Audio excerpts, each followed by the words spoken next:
One, two, three, four.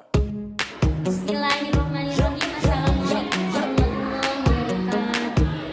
Hamdan wa syukurillah wassalatu wassalamu ala rasulillah wa ala alihi wa sahbihi wa man tabi'ahum ila yaumil qiyamah, amma ba'du.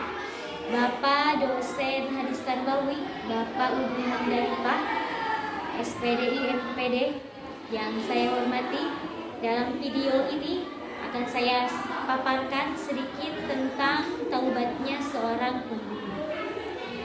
Baik, setiap manusia pasti pernah melakukan kesalahan dan dosa, baik disengaja maupun tidak disengaja. Manusia terbaik bukanlah manusia yang tidak pernah melakukan dosa, tapi manusia terbaik adalah manusia yang segera melakukan taubat ketika ia menyadari bahwasanya ia telah melakukan dosa. Sebagaimana sabda Rasulullah SAW, setiap anak Adam pasti pernah melakukan dosa dan kesalahan, dan sebaik-baiknya orang yang pernah berbuat dosa adalah orang yang senantiasa bersegera dalam bertaubat. Hadis riwayat Ibnu Majah. Dalam terminologi agama Islam, taubat adalah kembalinya dari kemaksiatan menuju ketaatan kepada Allah Subhanahu wa taala. Sebuah hadis yang diriwayatkan oleh Ibnu Abbas bahwasanya Rasulullah SAW bersabda, Allah sangatlah senang dengan taubatnya seorang hamba.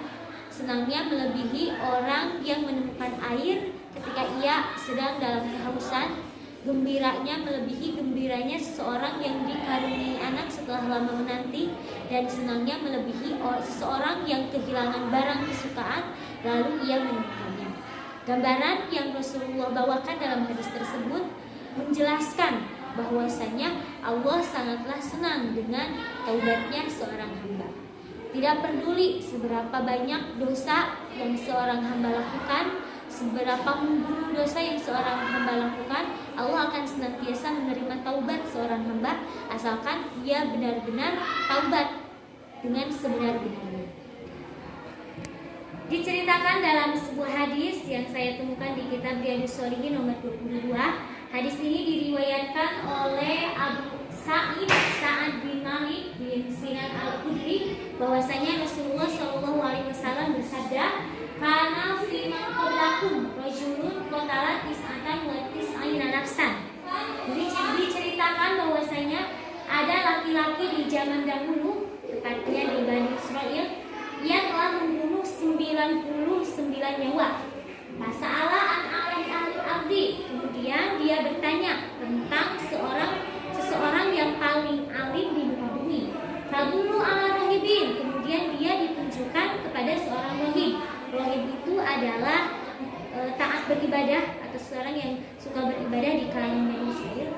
Fa'atahu faqala innahu qatala tis'atan wa tis'ina nafsan. Selanjutnya ketika ia ditunjukkan kepada seorang rahib, maka dia mendatangi rahib tersebut dan berkata kepada rahib tersebut bahwasanya ia telah membunuh 99 nyawa. Fahalahu bitaubatin, ia bertanya kepada rahib tersebut, apakah ada taubat untuk saya? Rahib tersebut menjawab, faqala, tidak ada taubat untukmu. Faqatalahu faqamala bihi mi'atan. Kemudian setelah rahib itu berkata tidak ada taubat untukmu, maka pembunuh itu langsung membunuh rahib tersebut. Maka genaplah ia telah membunuh 100 nyawa. Summa sa'ala an alil abdi, kemudian dia bertanya lagi tentang seseorang yang paling alim di muka bumi. Fadullu ala rajulin alimin, ya, kemudian ditunjukkan kepada seorang laki-laki yang alim. Faqala innahu qatala mi'ata nafsin fahalahu bitaubatin, kemudian dia bertanya kepada laki-laki alim itu bahwasanya saya telah membunuh 100 nyawa, apakah ada taubat untuk saya? Faqala na'am, tentu saja. Jawaban dari rajulun alim itu, tentu saja pasti ada taubat untukmu. Wa may yahulu bainahu wa baina taubati, dan apakah ada yang menghalangimu antara kamu dengan taubat? Intalik ila abi kada wa kada. Selanjutnya ia diarahkan untuk senantiasa pergi kepada suatu negara tersebut. Fa innaha biha unasan ya'budunallaha fa'budillaha ma'ahum. Di sana, di negara itu ada orang-orang yang beribadah kepada Allah, maka pembunuh itu disarankan untuk beribadah kepada Allah di negara itu bersama mereka.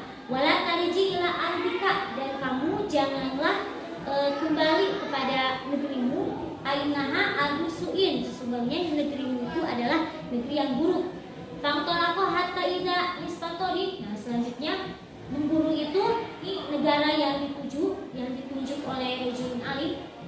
Kemudian di tengah-tengah perjalanan atahu al-maut, pemburu itu didatangi maut, didatangi ajalnya. Tahta somat fihi malaikatul rahmati wa malaikatul adabi. Selanjutnya di sana ada perdebatan antara malaikat rahmat dengan malaikat adab. Pakolas malaikatul rahmati ja'a taiban mukbilan biqalbihi ilallah. Malaikat rahmat berkata bahwasanya laki-laki ini, pembunuh ini dalam keadaan taubat dengan hatinya, dia menghadap kepada Allah dengan hatinya, dalam arti dia bertaubat dengan sesungguh-sungguhnya. Waqalat malaikatul adabi innahu lam ya'mal khairan. Malaikat adab berkata, laki-laki ini tidak pernah melakukan kebaikan sekalipun. Fa'atahu malakun fi surati adamin. Selanjutnya datanglah malaikat yang lain berupa dengan gambaran makhluk dalam gambaran anak Adam. Faja'alahu bainahum ayhakaman. Lalu keduanya, malaikat rahmat dan malaikat adab, menjadikan malaikat yang berwujud Adam itu sebagai penghakim, sebagai hakim. Aqala kisu ma bainal aghlaini faila ayatihima kana adna fahuwalahu. Maka malaikat yang menjadi hakim itu berkata, ukurlah jarak di antara dua negara tersebut, mana jarak yang paling dekat. Fahuwalahu fakosu fawajaduhu adna ilal ardillati aroda pakobadot suhu malaikatul rahmat. Sudah diukur bahwasanya jarak yang paling dekat dengan orang tersebut adalah jarak kepada negeri yang akan dituju. Maka selanjutnya malaikat rahmat yang menangani.